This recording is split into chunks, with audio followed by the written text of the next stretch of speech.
Hey everybody, I'd like to welcome everybody to my show, the first actual episode of Ninja of the Woods. For you guys that are out there tonight, that are listening and tuning in, this is the first show that I'll be doing. If you can't figure out what this channel is about, Ninja of the Woods says it all. The elusive Sasquatch people. Yeah, I know some of you are going to think I'm crazy. Some of you are going to think I'm not crazy. But, how about we do this? We take all the evidence, build it up, and then we'll get our conclusion on the elusive Sasquatch, Bigfoot, Yowie, whatever you professionally want to call him. Got a couple things I want to touch on tonight.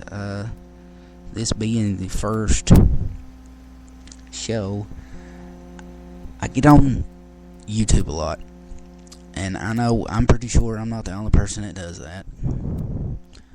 But I find myself looking at other Bigfoot videos. I ran across this one video that kind of intrigued me a little bit. I really didn't know how to take it at first when I first seen the video, but I'm just going to put it out there for everybody to check out, and come to their own conclusion about. It was a video, I'm not sure who the video was made by, but the video was about a Mr. Justin Smeja. That's Smeja. I'm not sure how to actually say that, but I'm sure the listeners tonight will be able to tell that the name of the man is not important. Important, but what the man supposedly done.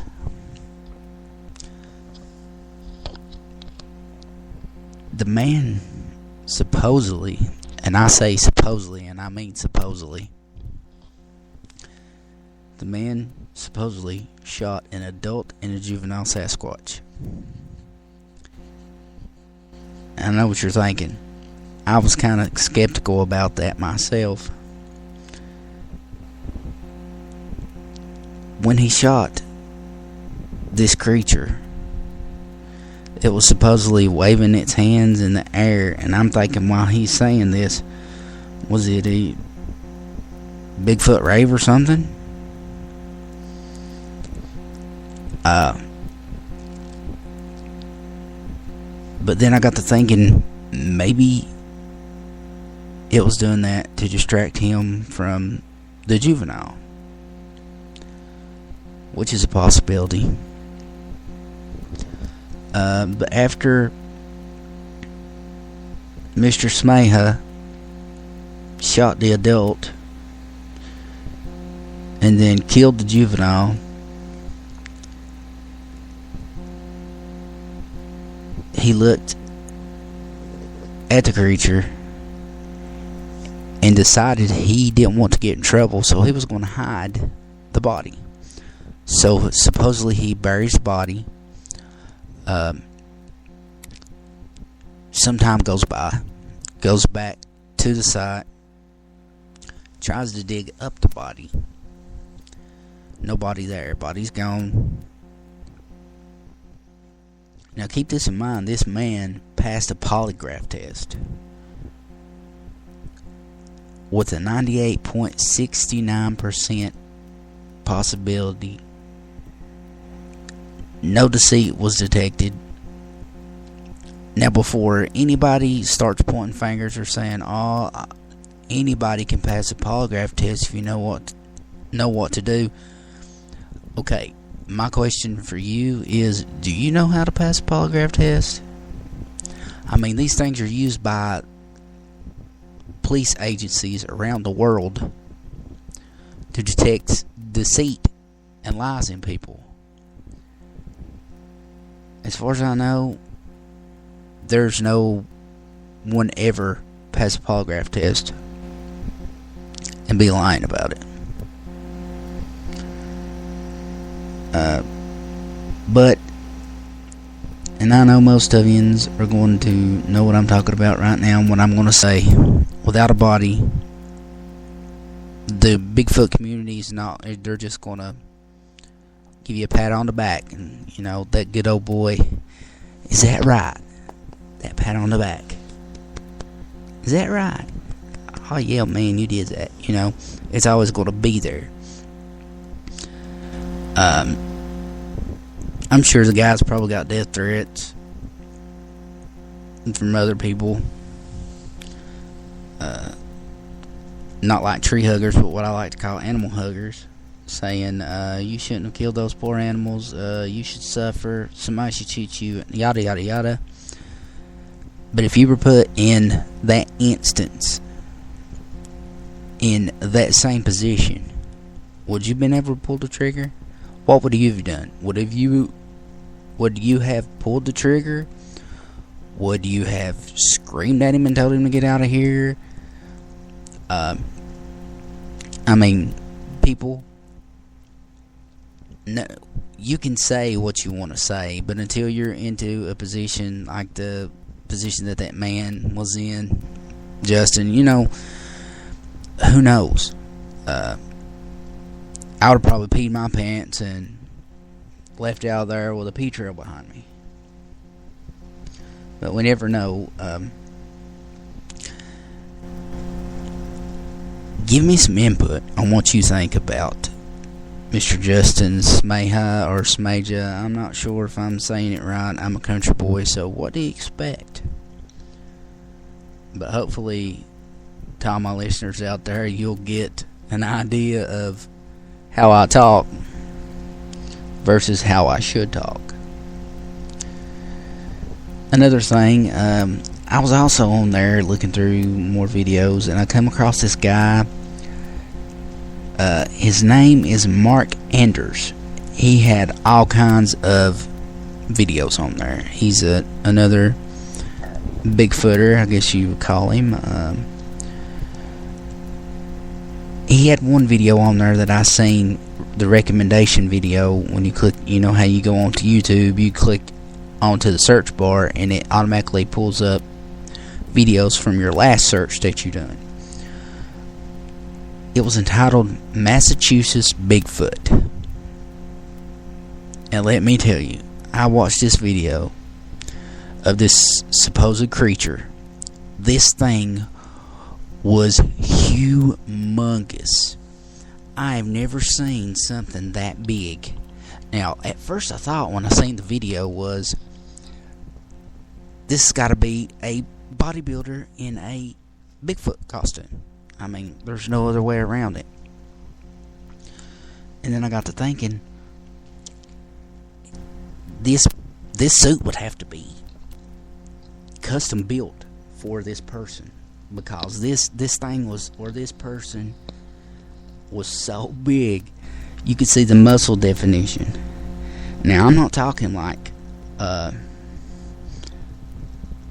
Randy Orton. Anybody that knows who Randy Orton is, a wrestler, if anybody that knows Randy Orton, I'm not talking Randy Orton size.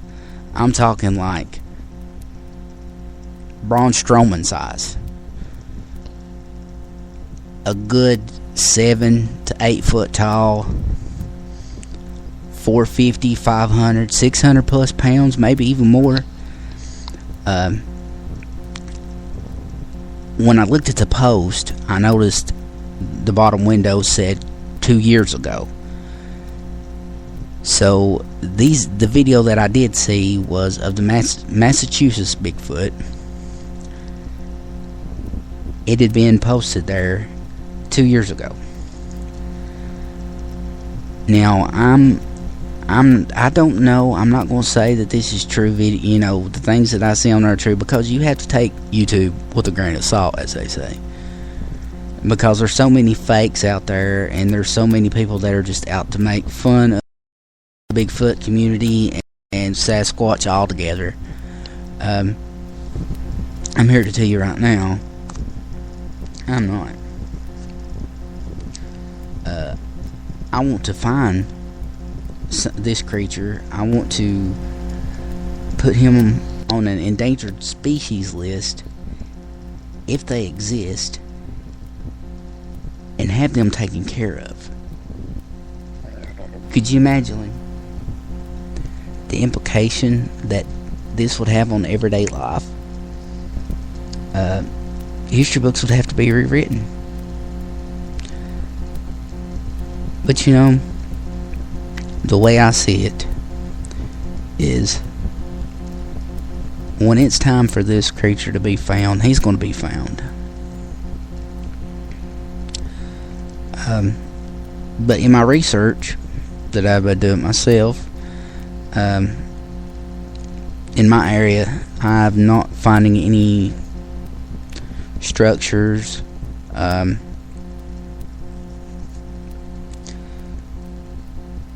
prints or anything like that. But I am part of a group, and I will give a shout out to my group, thecryptocrew.com. Check them out, guys. thecryptocrew.com. The head founder of the group is Thomas Marcum. He's a great guy. He knows his stuff when it comes to Bigfoot.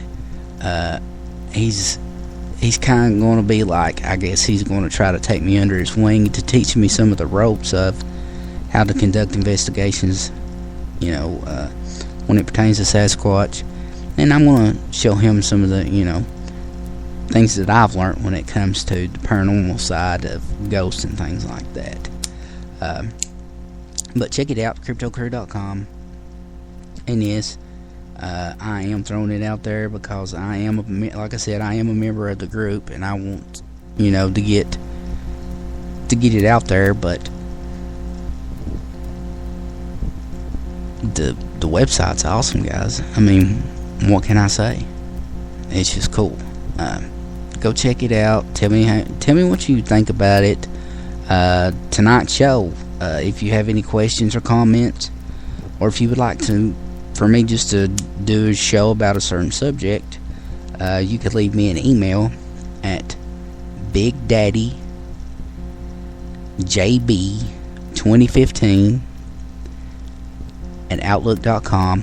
Once again, that's bigdaddyjb2015@outlook.com.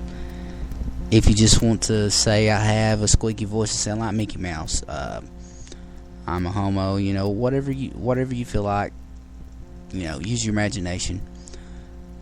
But questions and comments, guys, come on, give me some questions to ask. I'm loving this new adventure that we're about to head out on. Hey, we're going to find out where this ninja in the woods lives. We're going to get in there. But I just want to thank everybody for listening. Don't forget to like and follow me. There will be more shows coming up in the near future. Right now, it's probably going to be for a little while. Maybe, I don't know, maybe once or twice, 3 or 4 times a week, as time allows. But once again, guys, I'd like to thank you all for listening in. Don't forget to follow me, Ninja in the Woods episodes. Thank you guys for listening, and you all have a God bless day.